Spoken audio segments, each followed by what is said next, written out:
Good morning, everyone.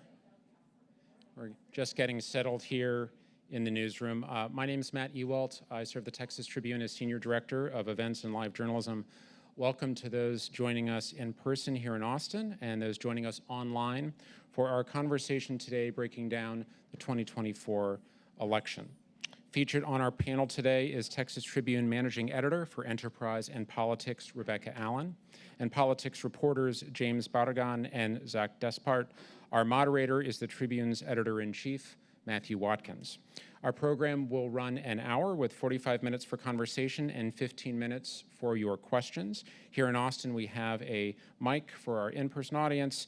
Our virtual audience can ask questions, submit them through our Q&A portal at texastribune.org/ask.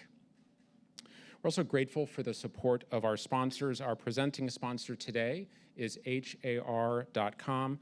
Though corporate sponsors and donors underwrite this event, they play no role in determining the content, speakers, or line of questioning. In addition to today's conversation, I just want to call your attention to the Texas Tribune website, where you can dive even deeper into the 2024 election results with the reporting and analysis from my Tribune colleagues. Not only will you see new articles and reporting and analysis on the homepage, but you could also click the See How Texas Voted button at the top of the homepage to dive deeper into the data itself. Thank you to all those here and around the state who make the journalism of the Tribune, including events like this, possible by becoming Texas Tribune members. To learn more and to become a member, visit texastribune.org/support. Finally, I just want to call attention to a couple upcoming Texas Tribune events. Next week in San Antonio, November 13th and 14th, we'll gather for Small Towns, Big Possibilities, Our Future of Rural Texas Symposium. We'll convene ranchers and farmers, elected officials, and civic leaders from every corner of Texas to talk about where rural Texas is today and where it can go next. And then the following week, on November 19th, we're back in San Antonio for our Inside the Interim conversation with San Antonio lawmakers about priorities for the 2025 legislative session. You can learn about all of these events and more at texastribune.org/events. Now let's get to know our panel. Rebekah Allen is the managing editor for Enterprise and Politics at the Texas Tribune. Before joining the Tribune in 2019, she was a state government reporter for the Dallas Morning News. James Barragán is a politics reporter for the Tribune with a focus on accountability reporting. Prior to joining the Tribune, James worked as a State House reporter for the Dallas Morning News and had previous stints at the Austin American-Statesman and the Los Angeles Times. Zach Despart is a politics reporter for the Texas Tribune. He investigates power, who wields it, how and to what ends, through the lens of Texas government. He previously covered Harris County for the Houston Chronicle. And our moderator, Matthew Watkins, began serving as editor-in-chief of the Tribune this past September. He joined the Tribune in 2015 and has held various roles, including higher education reporter, breaking news editor, politics editor, and managing editor for News and Politics. I thank our panel and our audience for being here in Austin and joining us online from around the state. And with that, I turn the program over to Matthew. Thanks, Matt, and thank you, everyone, for being here, and to the people on the live stream as well. We scheduled this event for Thursday morning instead of Wednesday morning because we thought there was a chance that Wednesday morning we wouldn't know the results yet. That turned out to be pretty wrong, and it was a quick and decisive night. Of course, Donald Trump winning the presidency, even more decisive here in Texas. The stats, I'm sure most of you already know them, but Trump winning Texas by about 14 percentage points. Ted Cruz winning re-election over Colin Allred, 53-44, a little bit under 10 percentage points. Republicans gaining two seats in the Texas House, one seat in the Texas Senate, and perhaps most surprisingly, sweeping a lot of judicial seats around the state as well. I think, I'm sure all of y'all on stage had the experience that I did in the days and weeks leading up to the election. Neighbors, friends, people from inside and out of Texas texting, does Colin Allred have a chance? Like, could this actually happen? at least for me, the answer was, I don't think so. I don't think that's likely. But a 9 percentage point defeat, a 14 percentage point defeat for Harris was pretty stunning, I think. The extent to which Republicans dominated this election, I think, far exceeded a lot of people's expectations. James, I'm going to start with you. What happened here?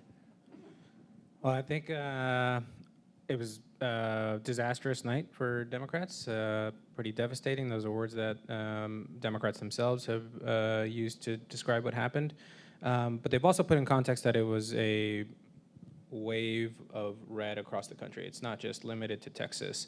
So they did want to stress that. And I think that's pretty fair to say, people do, I think, like to beat up on Texas Democrats, but I think we have to keep in context, like the entire country went red. That being said, I think it is surprising that those judicial races went the way they did. I think 25 out of 26 of the contested ones at the appellate level. That is a astounding record.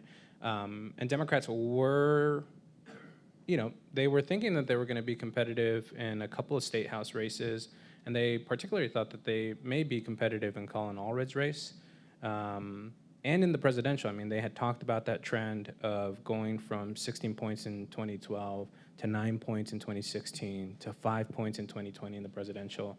And they really wanted to see that that trend continue to go under 5. And obviously going from 5 to, what'd you say, 15 is not good. So I think there's a lot of soul searching about what happens next for the Democrats. And yeah, I'll pass it on to my colleagues. Yeah, Rebekah, I don't think anyone is surprised that, Donald Trump won Texas. I don't think anyone's surprised that Ted Cruz is going to remain in the Senate, but it was the margins, yeah. Right?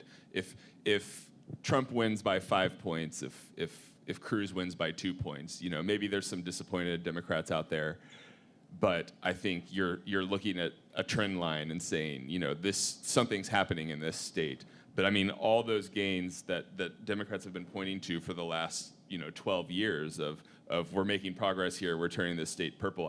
They were wiped out in essentially one night.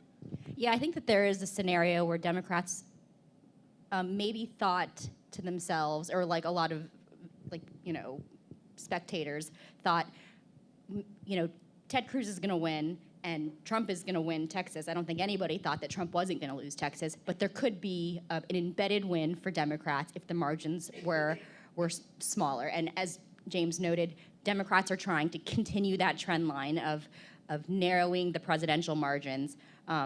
Trump had won by 9%, and then he won by 5%, and then he goes to 15%, and that is just a complete reversal. I think Colin Allred's looking at the Beto margin. It's the same candidate. You have like a Democrat, at the top of the ticket, notably in 2018. Like they were the top of the ticket. They were the ones that were bringing out all the voters. So there was a lot of hope that, anti-Trump sentiment and like pro-Harris enthusiasm from Democrats could really boost Allred and get him, closer to, to a narrower margin that even if he's not winning, it's still suggesting to national Democrats, like, hey, look, we are purple. Like, we are a purple state. We're a battleground state. Like, we could be a swing state if the national party just invested resources and time and money here. And nationally, it's very hard to get Democrats to invest in Texas. I think there was 15 million total in the Senate race, and maybe 2 million in a congressional race. It's pretty small potatoes. So I think that they have not really helped, or the situation has not really helped make the case that the Democrats nationally should be investing in Texas for future races. So why do we think this happened? What did the voters of Texas tell us? I think that James is right that all of the results in Texas have to have the caveat of this being a very bad national result for Democrats. And I do think it's worth pointing out that even though Colin Allred lost to Ted Cruz by 9 points, which is quite a margin and 3 times the margin than Beto O'Rourke lost to Cruz 6 years ago, Allred ran 5 points ahead of Harris, and that was what Allred said he was going to do all along. There are not a lot of silver linings for Democrats in this election, but I think this is one of them that you can point to. James and I were talking before this panel about, if this were 2020, like Rebekah mentioned, Trump had won Texas by a little bit more than 5 points. If there had been a Senate race there and the Texas Democratic Senate candidate had run 5 points ahead of Biden in 2020, we'd be having an entirely different conversation of how well Democrats would have done. So I think you have to color all of that. And the fact that this was a Republican wave year nationally really made it impossible for Democrats to make headway here, but I think that's just important to think about when we're talking about the rest of the results down the ballot. But in terms of why did this happen? I mean, I guess the question is is Texas getting more conservative, right? Well, the country's getting more conservative. Right, and look at every demographic margin. Aside from black voters, you saw margins move toward Trump. I mean, what does that say? Yeah, Well, it says that the country's getting more conservative, Right. and I think another part of why is that the Republicans were talking about issues like the economy, inflation, immigration, and they were just hammering home on those things, which are pocketbook issues, and immigration is present in almost everybody's lives, particularly here in Texas. The Democrats really did not have a similar message other than abortion. And I think that there are a lot of people, particularly a lot of men, who don't see abortion as an issue that affects them, whereas pocketbook issues like inflation affects everybody. Yeah, I mean, we talk about the trend lines in the presidential year, and that is, that was undeniable up until last night, that things seem to be going in a certain direction. We shouldn't forget, though, that in 2022, Greg Abbott won Texas by a pretty handy margin, too, during a cycle where, in many places, Democrats outperformed expectations, right? I mean, it was really, when you looked on the statewide level in 2022, it was Abbott and DeSantis as the two sort of overperformers there. So, maybe we should have read more into that result as well. But I want to let's talk about some of these possible reasons here, right? I mean, I think the various things that you could list off, right, or people do list off when Texas, goes this way, when people talk about the Democrats' failure in the state. Sometimes they point to bad candidates.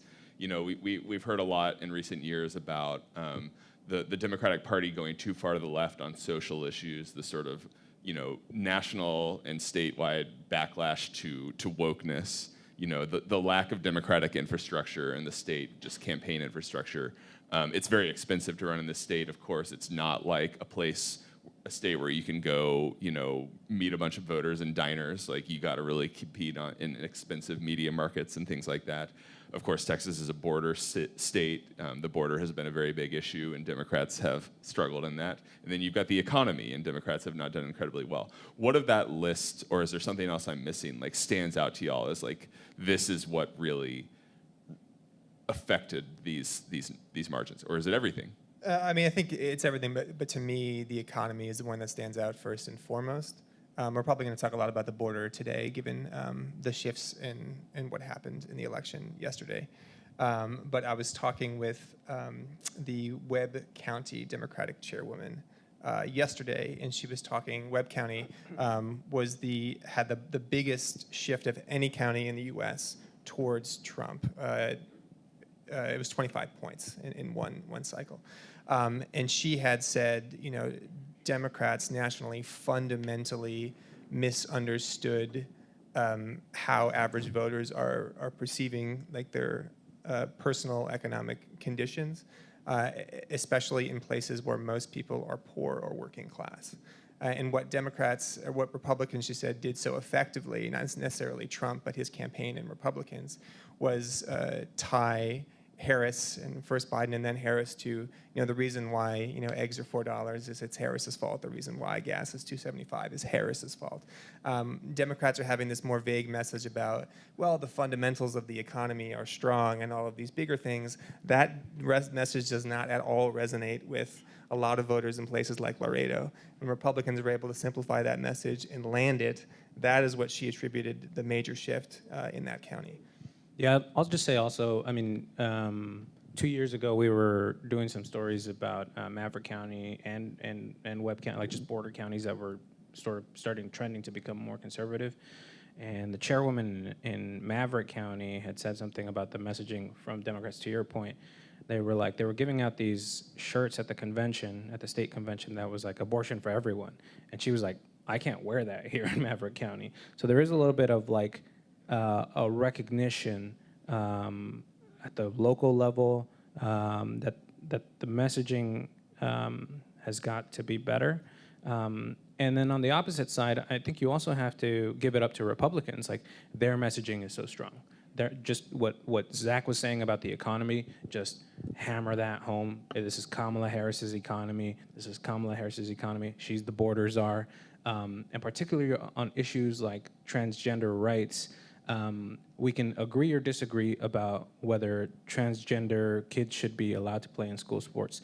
But the messaging that they have gotten, which did not work on things like the bathroom bill, is really working on this issue about whether transgender kids should be allowed to play in K through 12 sports. They're saying, we don't want boys playing girl sports, and that resonates with a lot of Texans because the reality is Texas is a center-right state.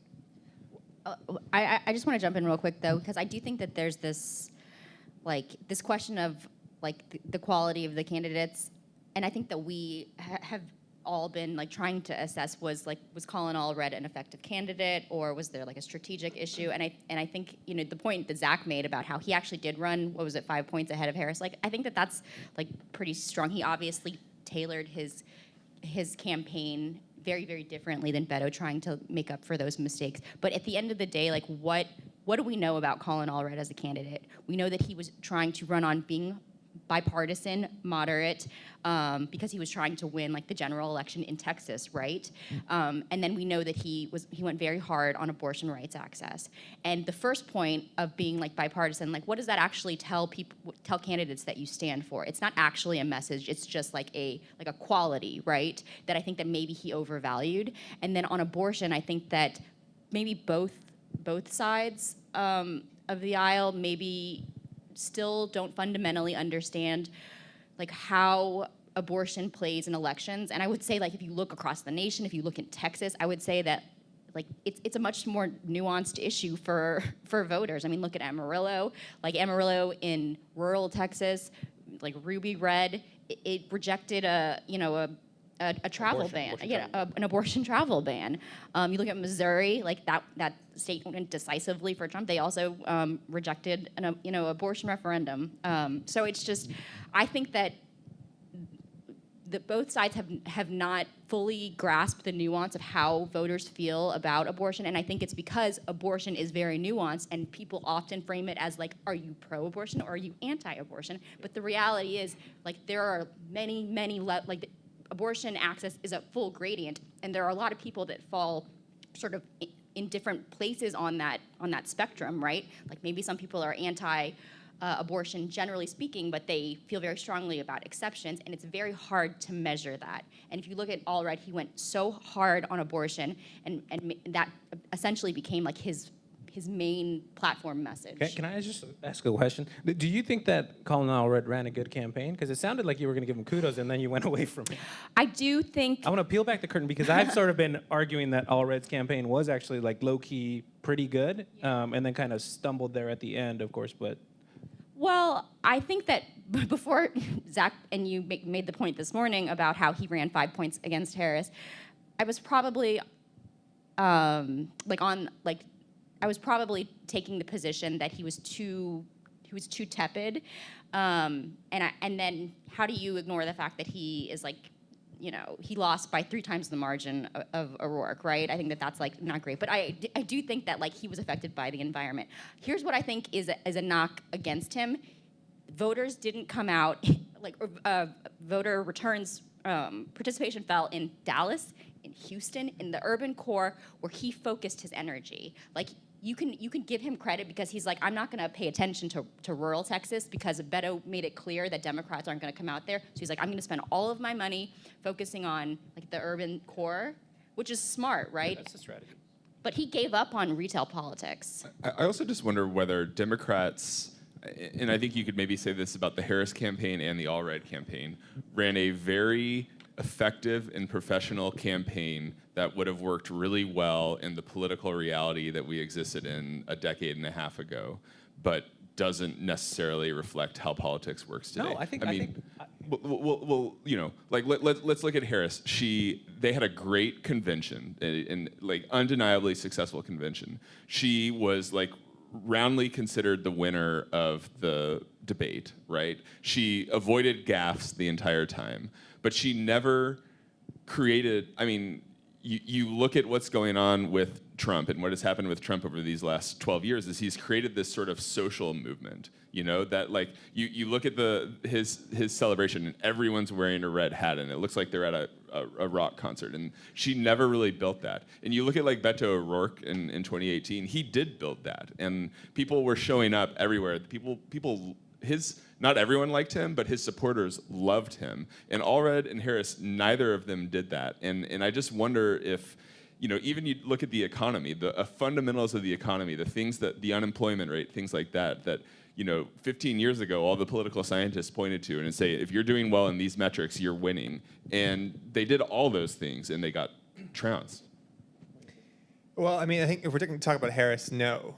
I mean, it has become abundantly clear in the last 48 hours that this was a change election, right? We can talk about Beto. Beto was a change candidate. Barack Obama was a change candidate. Kamala Harris was not a change candidate. She had a limited opportunity to become one. It's very difficult to do so as a sitting vice president. It's extremely difficult to do so in 90 days of a campaign. But she really did not try at all to break from the White House, to really distance herself from the sitting president. She ran a very cautious, flawless campaign. The way I look at it is she was given a losing hand by the president, and she played that losing hand flawlessly to a loss of 15 points in Texas, and I don't know what the national vote ended up nationally, but became the first Democrat to lose the national popular vote in 20 years. That is difficult to do as a national Democrat. Like should inspire some real soul searching for the party. For Allred, it's a little bit difficult. I mean, obviously all challengers in Texas for the last 30 years have been running as change candidates, but it was running a fundamentally different campaign than O'Rourke. I think for the reasons we have talked about, I don't think it was necessarily wrong for him to be different. I think the outcome, if the fundamentals of the race were the same as 2018, I don't think it would be that much different than O'Rourke's outcome. They took different paths to get to the same place, in my view. I think I will say, peeling back the curtain, at the politics meetings, I kept being like, I think Allred's campaign is low-key good. Like, they're talking about the border in a smart way. They want to be tough on the border. Whether you believe them or not, whether he was going to be like a tough-on-border guy, the messaging, I think, was right. He was appealing to moderates and Republicans. It's just that shift to actually get the base, to your point. I never saw a rabid Allred fan in all Allred gear. I almost saw no Allred signs, which I know is not an indication of support. But when we had an actual battle for the Senate in 2018, you saw rabid Beto fans, and you saw a lot of signs, and you saw a lot of filled auditoriums. And I talked to you about this, a week before he had an event at Texas Southern, HBCU in Houston, and the auditorium was half empty. So I think I told Rebekah, I was like, this does not look like the energy of a battleground race. The other thing I'll say, because we keep talking about the Democrats, but Cruz was ready to go. I mean, he's been ready to go. He is not taking anything for granted. He learned his lesson from 2018. He made that shift, whether you want to believe it or not, but the messaging was there. He was saying, I'm more bipartisan than Colin Allred. And that was his messaging. And he talked about all these bills that he had passed. Again, whether you believe him or not, he did make an effort to say, I'm bipartisan. And again, his messaging was good. It was like, the inflation is bad. This is Kamala Harris's border crisis. And again, very good messaging and very good voter turnout.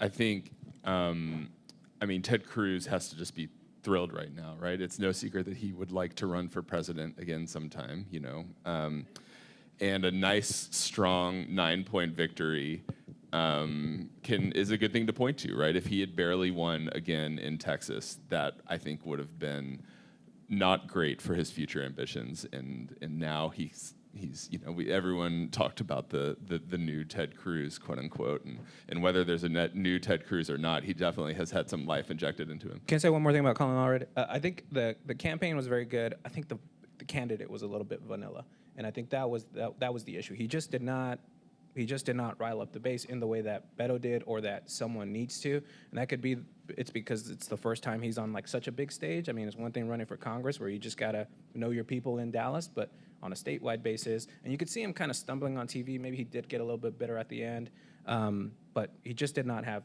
quite the energy I think that you need to be like a primetime candidate.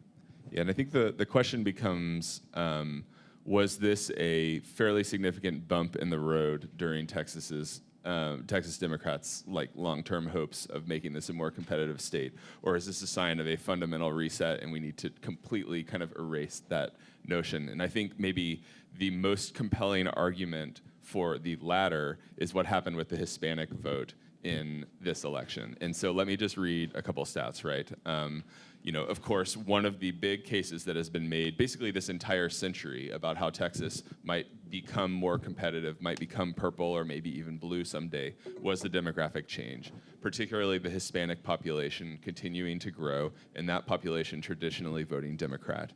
In 2020, according to exit polls, Biden won among Hispanics in Texas 58% to 41%.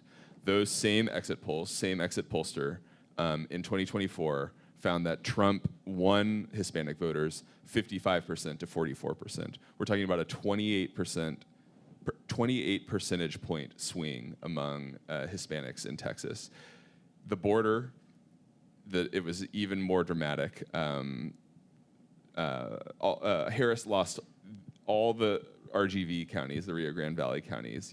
Basically, you look at that map right now, and you used to have this blue line along the border, and that blue line has almost entirely disappeared. The border is basically a Republican area now, at least according to this election. Starr County, which Biden won by 60 percentage points in 2020, Trump won by 16 percentage points in 2024. That's a 76 percentage point swing. I mean, just a completely stunning shift there among Hispanic voters. And if it's something that sticks, I think you have to completely rethink what the political future of this state is.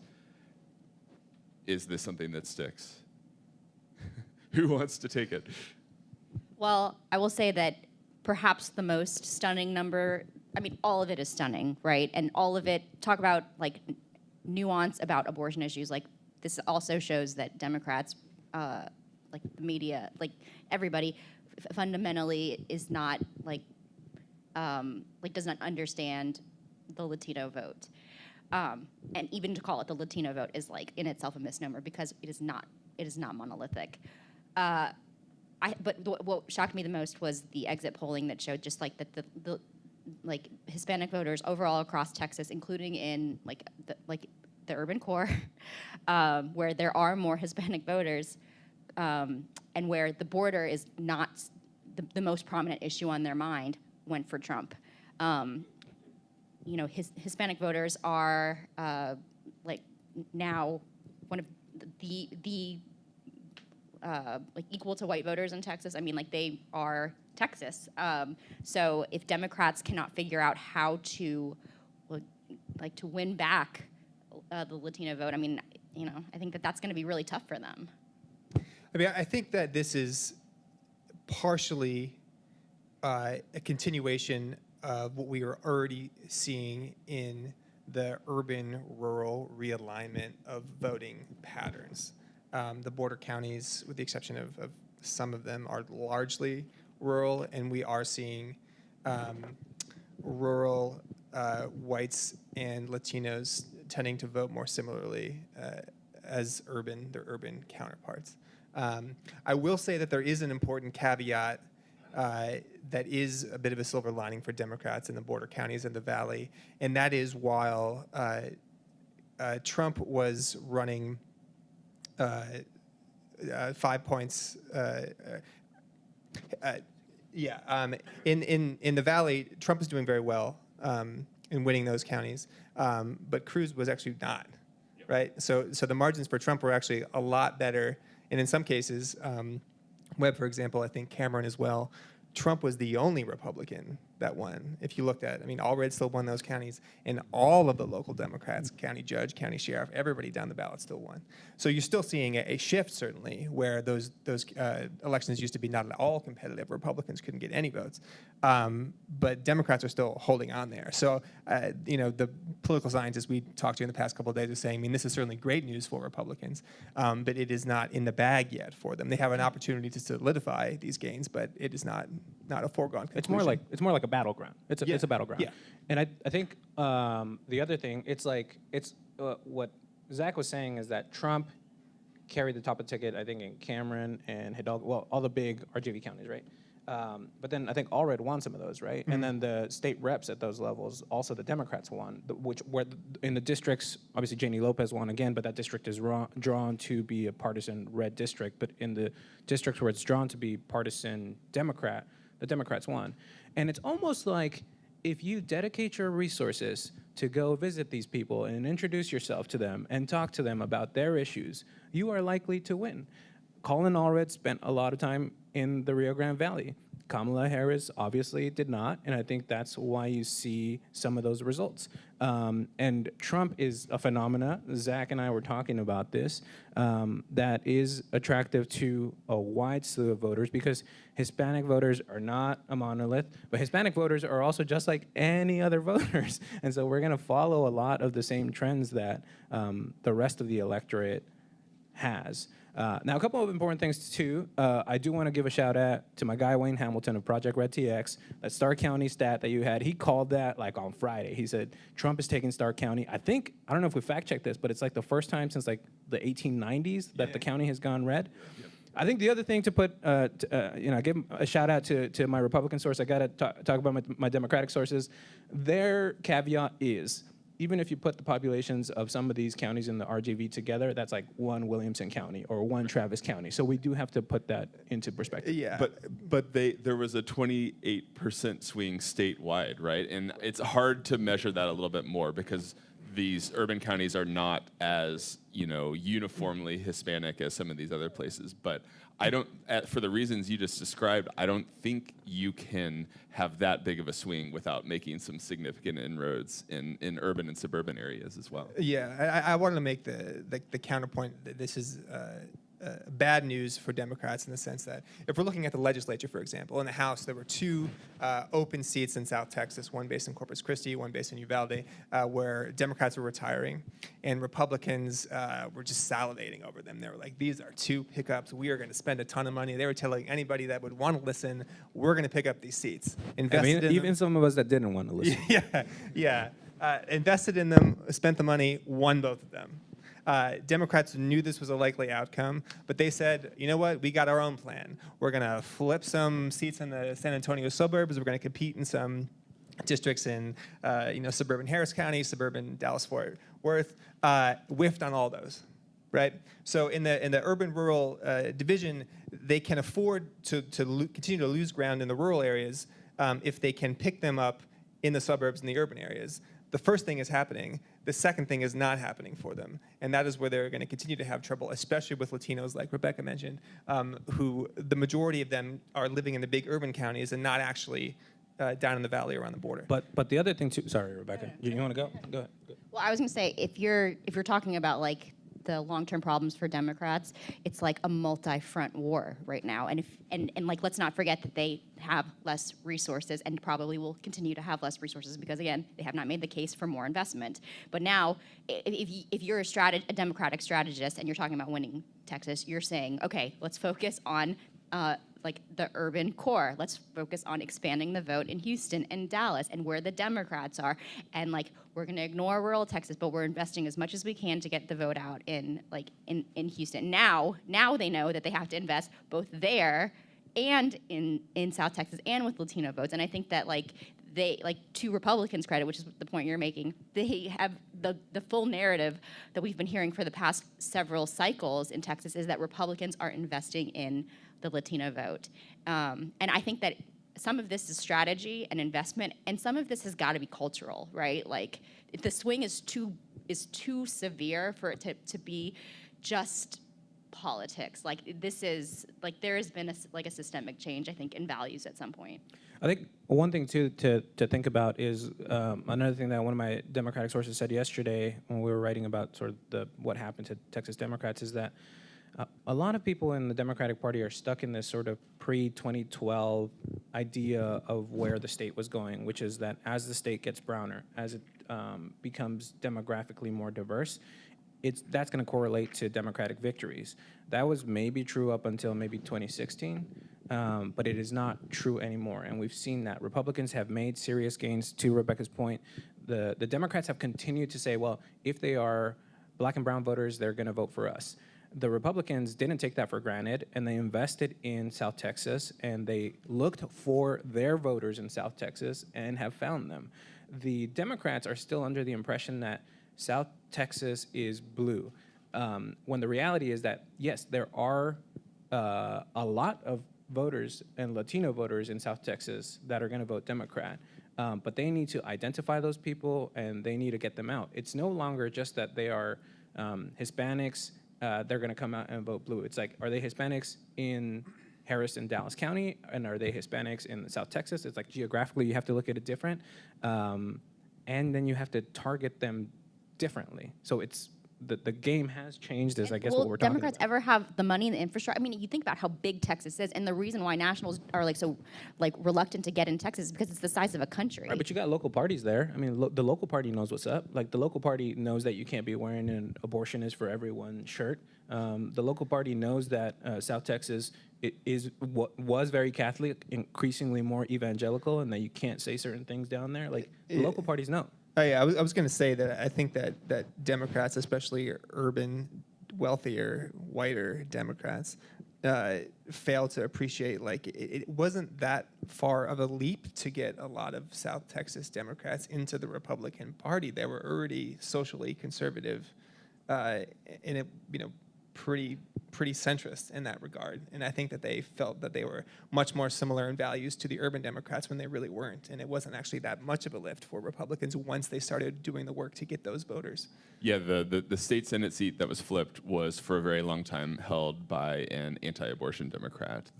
One of the Texas House seats that flipped was held by the most conservative Democrat in the House for a very long time, who was very pro-gun and more in the middle on social issues. That's for true. I want to change the subject though and talk a little bit about how, if at all, this election and this whole election cycle in general affects how this state is governed. The actual math hasn't really changed that much in terms of Republican Democrat. Two seats in the House, 1 seat in the state Senate doesn't actually change much in there, except perhaps assuring that a school voucher bill gets passed this legislative session. But we have much more conservative members coming in many of those Republican seats. We're heading straight toward a legislative session. Bill filing starts in less than a week.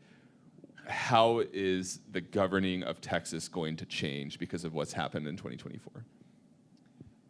Yeah, I think that honestly was a question that was mostly answered in the primaries, and the sort of the icing on the cake was this week. I mean, I think the only outstanding question was would Democrats maybe flip a couple of seats, but it didn't really change it. It is sort of, to your point, a little bit more difficult to explain how the composition of the legislature will be different when Republicans will still control, both of those branches of government, the same way they have for a couple of decades at this point. But it will be a more conservative body. There were more than a dozen members of the House successfully primaried by more conservative challengers that were supported by either the governor or the attorney general. In the spring, the biggest driver for that was the governor's support for school vouchers, which was one of his top legislative priorities last year. He had a news conference yesterday saying that he believes he has now 79 hard supporters for vouchers. A majority in the House is 76, so he thinks he's got it across the finish line. What that bill will ultimately look like, of course, we know the devil is in the details. It was very complicated last time, but I think it's safe to say that he has the votes for a bill. That hasn't been the case for a long time. But yeah, what else do you think, James? Well, I was going to say, numbers aside, they have a mandate, right? Like they have, politicians, elected officials are always reading the tea leaves, right? And they're looking around what happened in Texas. They're looking at the margins. They're looking at nationally.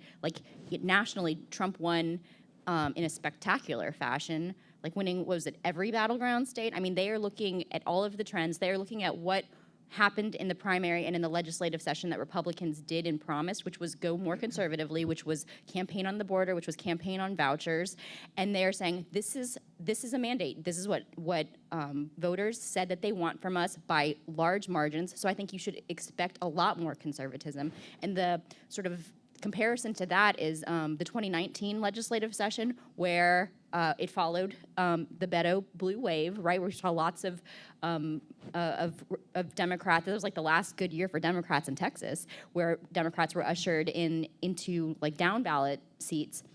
And then the 2019 the 2019 legislative session was fairly moderate. They stayed away from culture war issues, they backed away from LGBTQ issues, and they focused almost exclusively on tax issues. I think actually the comparison is 2020, the one that happened right after, because then Democrats were saying, we're going to take the House, we're going to take the Texas House for the first time since 2003.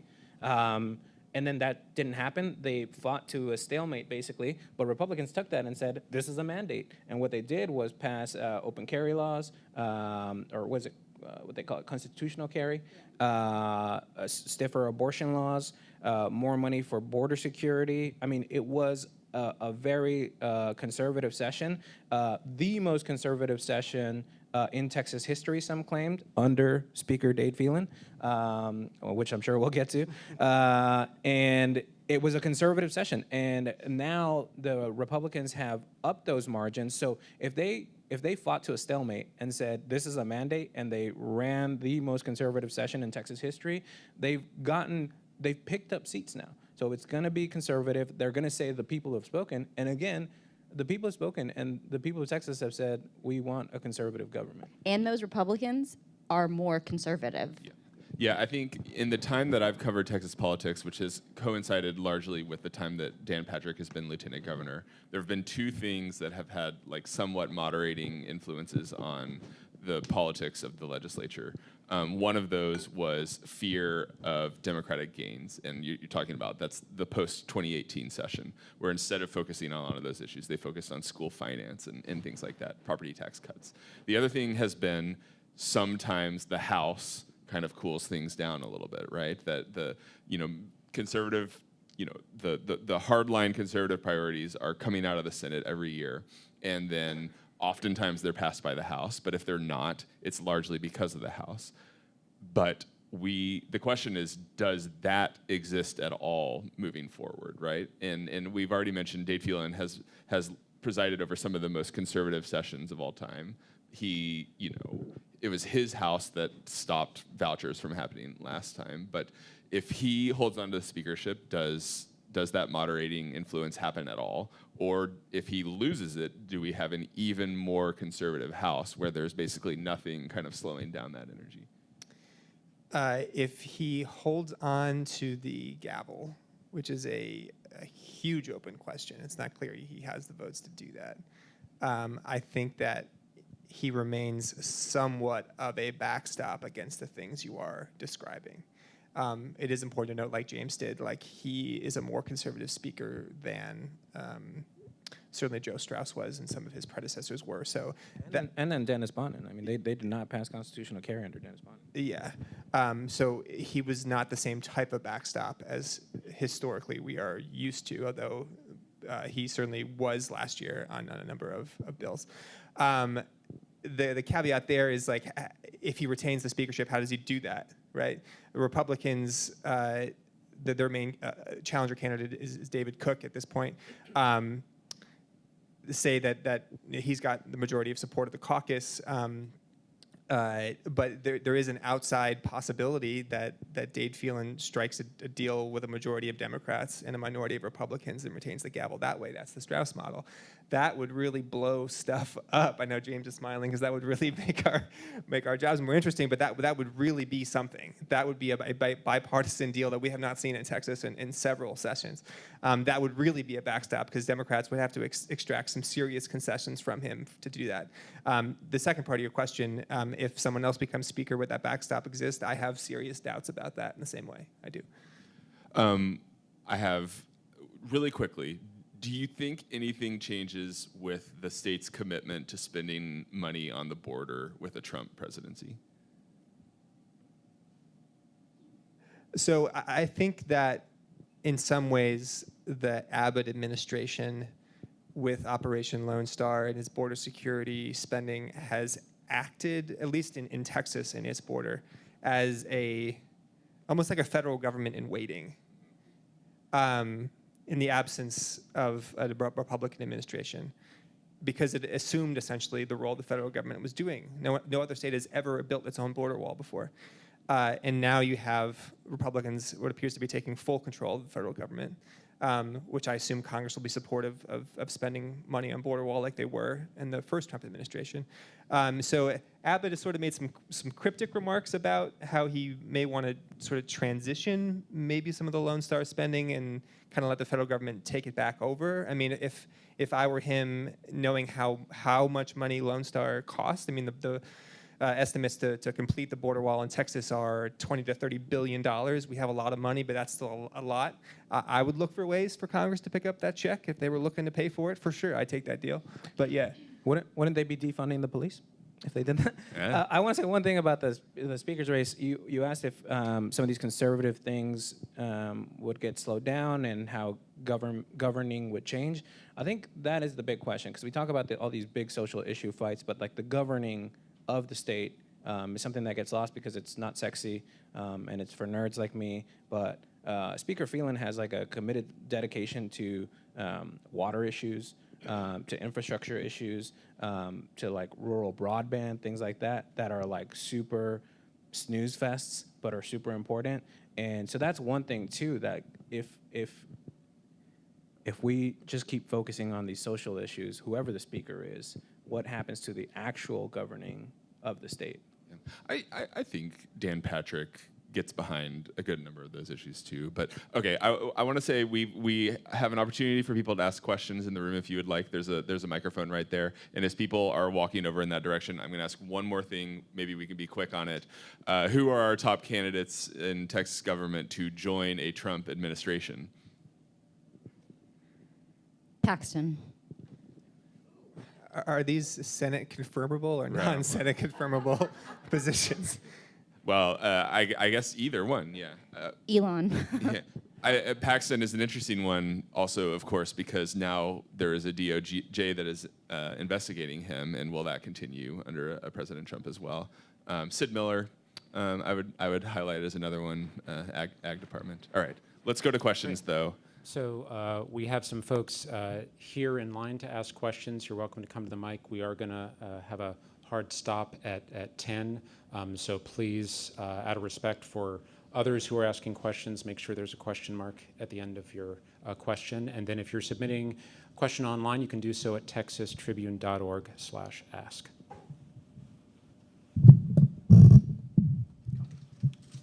Hello, my name is Farco Williams. Do you anticipate the Democratic candidates in 2026 actively distancing themselves from the transgender community? And if so, how would they do that? That is such a good question.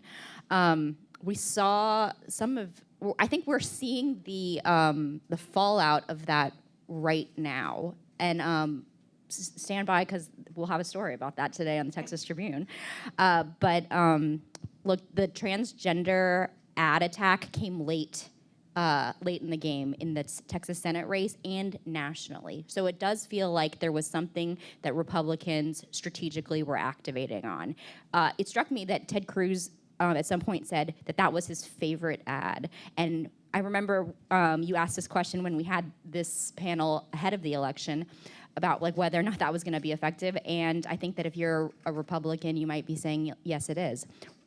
We saw yesterday, one of our colleagues at KUT, Lauren McGaughy, had asked Gilberto Hinojosa with the Democratic Party about this issue, and he kind of distanced himself from it. And then that distancing, elicited a bunch of responses from other Democrats and LGBTQ groups who were like, "Are you kidding me?" So I think that is the question of the next cycle. I don't know what they're going to do, but there certainly will be pressure on them, and I think Democrats need to figure out what their messaging is in the same way that we talked about the Republicans have a very clear message on it.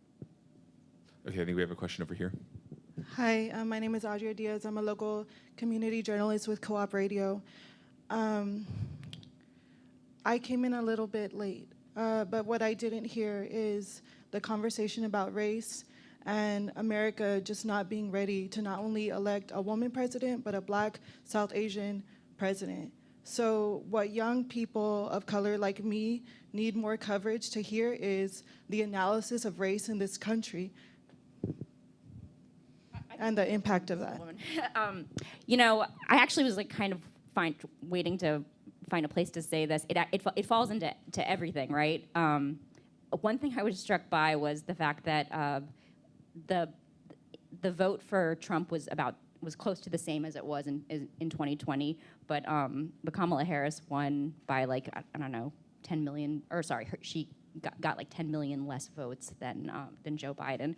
And I don't know what the exit polling says on this. I don't, I think that we will be hearing a lot about this, but I think that it would be remiss of us to not acknowledge the fact that maybe some people didn't want to vote for a woman. Maybe some people didn't want to vote for a Black woman. And I think that is going to be, something that candidates and women and candidates of color are going to be dealing with for cycles to come.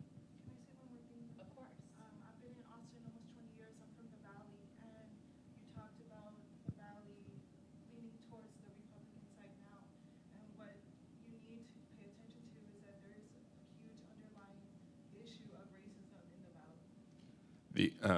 Just for the people on the live stream, she said that the question asker came from the Valley and says that folks need to pay attention to the issue of that racism exists in the Valley as well.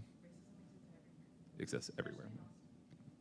You guys kind of just touched on my question, but it was overall looking at just the numbers from 2020 to 2024 with how many votes total and how many registered voters. They just had a massive, way less votes in general. About 20 million people didn't vote. And so is it really this big red conservative wave, or is it just that we had less voter turnout, especially for the Democrats? This is the argument all the time. That Texas is a non-voting state. But the people who vote are the people who win elections. And Republicans got their people out to vote, and Democrats didn't. And that's just the bottom line. Yeah, I would just add the caveat, and Rebekah mentioned this earlier, for Democrats, the easiest thing, the best bang for their buck is to increase turnout and keep turnout high in the big 5 urban counties, and they did not do that in this election, and it really, really hurt them. I think the question is why people didn't come out, and that's really what they've got to work on. My question is really about the injection of religion into schools. I know that vouchers are going to be on the agenda. We did hear a session at the Trib Fest about the 10 Commandments. What do you see in the future in terms of legislation being introduced, and what do you see as a projection about where that's going to go? I would be surprised if we didn't see 10 Commandments legislation come back. I mean, especially because it passed in Louisiana, and there is sort of like an arms race among like legislative, Republican legislative bodies and Republican officials of, oh, you're going to pass that, well then. Out-conservative one another. Yeah, exactly. So I would be surprised if we didn't see legislation like that. I do think that, you are seeing a lot of officials sort of embracing this idea that like there should be more. Christianity injected into the schools, and I think that private school vouchers like remain sort of a pathway to do that. And of course, another factor of this is, of course, not the legislature, but also the courts, right? A lot of judge positions in Texas, elected positions, flipped to the Republicans, and of course, we're going to have now 4 more years of Donald Trump, nominating Republican judges in Texas and elsewhere, and that's going to influence a lot of what this legislature can do and can pull off as well. So we have a couple questions submitted online. One person asks, how would mass deportation be carried out, or do you see that as an empty threat? Not an empty threat. I don't know how it'll be carried out. We're going to find out. Or we'll start finding out until there's a judicial fight. And so that's to be seen, but I don't think that something that Donald Trump promises as big as that, I don't think there's any reason to think that it won't come to happen. Yeah, the only thing I would add, turning back to the legislature, is we had some bills last year that were more aggressive and ambitious in terms of creating more law enforcement agencies in the state for border enforcement and detaining and expelling migrants. I would expect that trend to continue here. One just observation to make, I don't know how strongly I believe this or feel this, but I have been thinking about how so much of this past election has shown, I think, how damaging inflation can be for the party in charge. And we are in a situation where a lot of the ideas that Trump advocated for will have inflationary pressure on our economy. We're talking about tariffs here, that those will raise prices. They will also have impact on wages and things like that, but they will raise prices. That's what they do. If you reduce the workforce, particularly the undocumented workforce, that's going to have an effect on things like housing costs and other expenses too.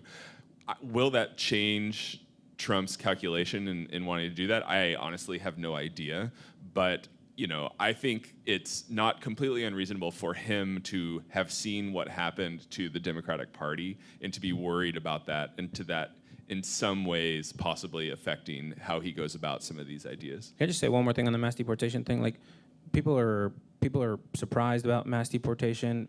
Trump was in Austin a couple weeks ago. He said mass deportation on day 1, and also that people are surprised that that candidates are talking about mass deportation like this isn't something that's happened already. Like, this is who we are. We've had mass deportations like in the country in the last century. And so to our colleague's point about there was systemic racism that goes into it. There have been mass deportations. They have happened in the past, and there's no reason that if a candidate promises it so prominently, it won't happen again.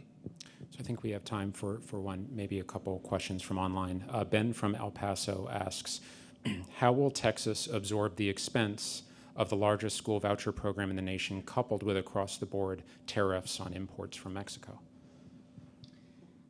Great question for Beautiful mind, beautiful mind, beautiful mind.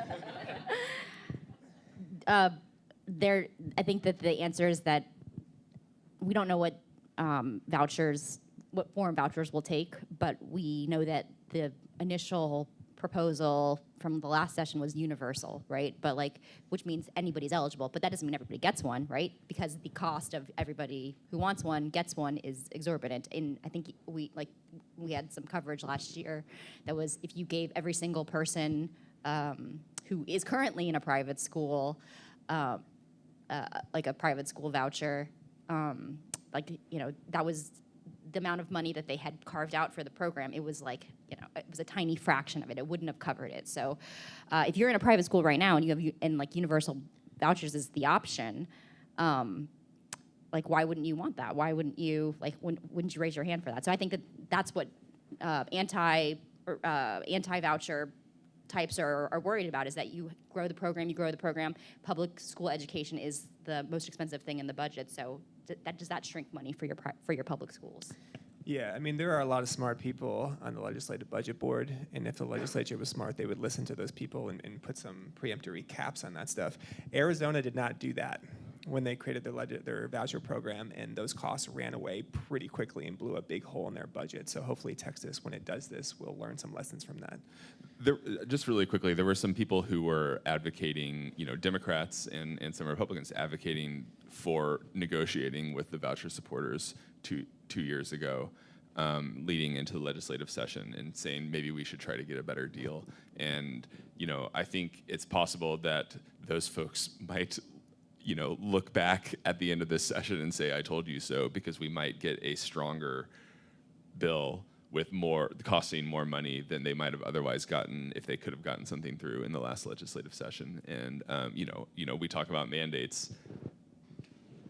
It's hard not to see a mandate when you're a voucher supporter in this, when, opponents were wiped out in the primaries. The polls tend to show support for this, across the spectrum in Texas too. So I think they're going to want to go big, and we'll see how big that actually means.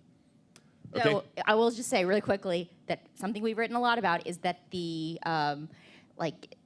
mandate was really in the campaigning language was really about the border, and the people got pushed out of vouchers on campaigns that were about other things. True. And I think that people's opinions about vouchers are actually more nuanced. True.